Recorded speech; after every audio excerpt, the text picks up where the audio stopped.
कस्तूरी तिलकम ललाटपटले वक्षस्थले कौस्तुभम नासाग्रे वरमौक्तकं करतले वेणुकरे कंकणम सर्वांगे हरिचंदनम सुललितम कंठे च मुक्तावली गोपस्त्री परवेष्टितो विजयते गोपाल चूड़ामणि।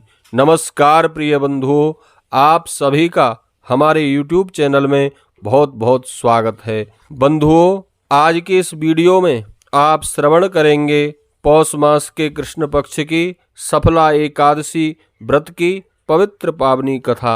चैनल पर यदि नए हैं तो कृपया चैनल को सब्सक्राइब कर लें, बेल आइकन को प्रेस कर दें, जिससे कि हमारे चैनल पर आगे आने वाले सभी वीडियो का नोटिफिकेशन आपको प्राप्त होता रहे। हम आपके लिए प्रत्येक व्रत त्योहारों की जानकारी, व्रत कथाएं वीडियो के माध्यम से आप तक पहुंचाते रहते हैं।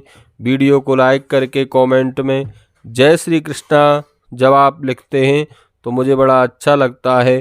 तो चलिए आज की कथा को करते हैं प्रारंभ। एक बार प्रेम से कहिए, बोलिए विष्णु भगवान की जय, एकादशी महारानी की जय। युधिष्ठिर ने भगवान श्री कृष्ण से पूछा, भगवान पौष मास के कृष्ण पक्ष की एकादशी का नाम क्या है और इस दिन किस देवता की पूजा की जाती है? इसके व्रत की विधि क्या है? कृपया विस्तार सहित समझाकर कृतार्थ करें। तब श्री कृष्ण जी ने उत्तर में कहा, हे ज्येष्ठ पांडव, पौष मास के कृष्ण पक्ष की एकादशी का नाम सफला एकादशी है। इस तिथि को भगवान नारायण की पूजा की जाती है। पहले बतलाई हुई विधि से धूप दीप नैवेद्य से भक्ति के साथ भगवान नारायण का पूजन करना चाहिए, व्रत करना चाहिए। यदि सफला एकादशी का व्रत भक्ति के साथ जागरण सहित किया जाए तो 5000 वर्ष तक की जाने वाली तपस्या के बराबर फल प्राप्त होता है। यह समझाकर श्री कृष्ण भगवान इस एकादशी व्रत की कथा प्रारंभ करने लगे। भगवान श्री कृष्ण युधिष्ठिर से कहते हैं, युधिष्ठिर, एक चंपावती नाम की नगरी थी।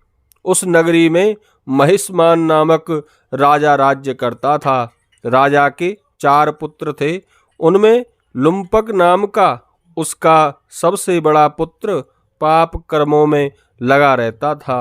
वह अपने पिता के धन को पराई स्त्रियों और वेश्याओं के साथ रंगरलिया करने में खर्च करता था।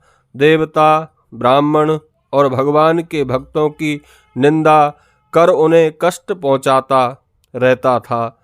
जब उसके इन कारनामों का पता उसके पिता को लगा तो उसे राज्य से निकालकर बाहर कर दिया। जब उसको सबने त्याग दिया तो वह सोचने लगा कि अब मैं क्या करूं, कहाँ जाऊं। अंत में उसने अपने पिता की नगरी में चोरी करने का मन बना लिया। वह दिन में तो जंगल में पड़ा रहता और रात में अपने पिता की नगरी में चोरी करता। अन्य पाप कर्म करने में भी वह कदापि नहीं चूकता था। नगरवासियों को अनेक प्रकार से मारता पीटता और उन्हें अनेक यातनाएं देता। उसके इस कुकृत्य के कारण कुछ ही दिनों में नगरी से बहुत से निवासी अन्यत्र जाकर बस गए। उसे पहरेदार पकड़ तो लेते थे, पर वे राजा के भय से बाद में उसे छोड़ भी देते थे। जिस वन में लुम्पक रहता था वह भगवान को बहुत सुहाता था। उसमें एक बहुत पुराना पीपल का पेड़ था। सब लोगों की यह मान्यता थी कि यह वन देवताओं के खेलने और मनोरंजन करने का स्थान है। लुम्पक पीपल के उसी पेड़ के नीचे रहता था। पौष का महीना आया तो कृष्ण पक्ष की 10वीं के दिन रात में ठंड के कारण वह मूर्छित हो गया, क्योंकि उसके पास कोई वस्त्र नहीं था और पौष मास की रात्रियां अत्यंत ठंडी होती हैं। कड़ी ठंड होने के कारण उसके हाथ पैर अकड़ गए और वह पूरी रात बेहोश पड़ा रहा। ज्यों-त्यों करके रात गुजरी। सूर्य भगवान के उदय हो जाने पर भी उसे होश नहीं आया। सफला एकादशी को दोपहर तक भी वह बेहोश ही रहा। जब दोपहर में सूर्य की गर्मी बढ़ी तब उसकी चेतना लौटी। ज्यों-त्यों करके वह उठा और गिरते पड़ते भोजन की खोज करने लगा। उस दिन उसमें इतनी शक्ति भी नहीं रही थी कि वह किसी जीव को मार कर खा सके। अतः भूमि पर गिरे हुए फलों को ही इकट्ठे करके लाया और उस पीपल के नीचे जा पहुंचा। सूर्य देवता छिप चुके थे। लुम्पक ने वे फल पीपल की जड़ के पास रख दिए और मन ही मन कहने लगा, हे भगवान, इन फलों से आप ही अपनी भूख मिटा लें। ऐसा कहकर वह रोने लगा। उस रात भी भूख प्यास से दुखी हो वह सो नहीं सका। उस महापापी के इस व्रत तथा रात्रि जागरण से भगवान अत्यंत प्रसन्न हुए और उसके सब पाप दूर हो गए। प्रातः काल हुआ तो अत्यंत सजा हुआ एक दिव्य रथ उसके सामने खड़ा था। उसे देख वह हक्का बक्का ठगा सा रह गया। तभी आकाशवाणी हुई। आकाशवाणी ने कहा, राजकुमार, भगवान नारायण की कृपा से तेरे सब पाप कट गए हैं। अब अपने पिता के पास जाकर राज्य प्राप्त कर ले। इस आकाशवाणी से लुम्पक बहुत प्रसन्न हुआ और भगवान की जय जयकार करने लगा।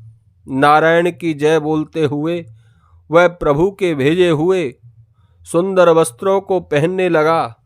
लुम्पक रथ में सवार होकर अपने पिता के पास पहुंचा। वहां जाकर उन्हें प्रणाम किया और अपने उद्धार की पूरी कथा सुनाई।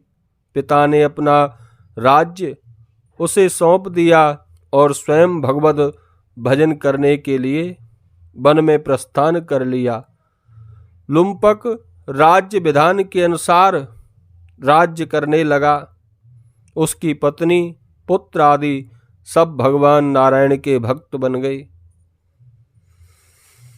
जब वह वृद्ध अवस्था को प्राप्त हो गया तो वह भी अपने पुत्र को राज्य सौंपकर भगवान का चिंतन करने के लिए वन में चला गया। अंत में जब उसने इस नश्वर शरीर को त्यागा तो भगवान के लोक में जाकर मोक्ष गति प्राप्त की।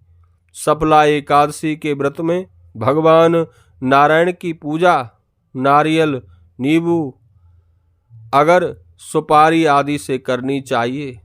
तिल और गुड़ का सागार लेना चाहिए।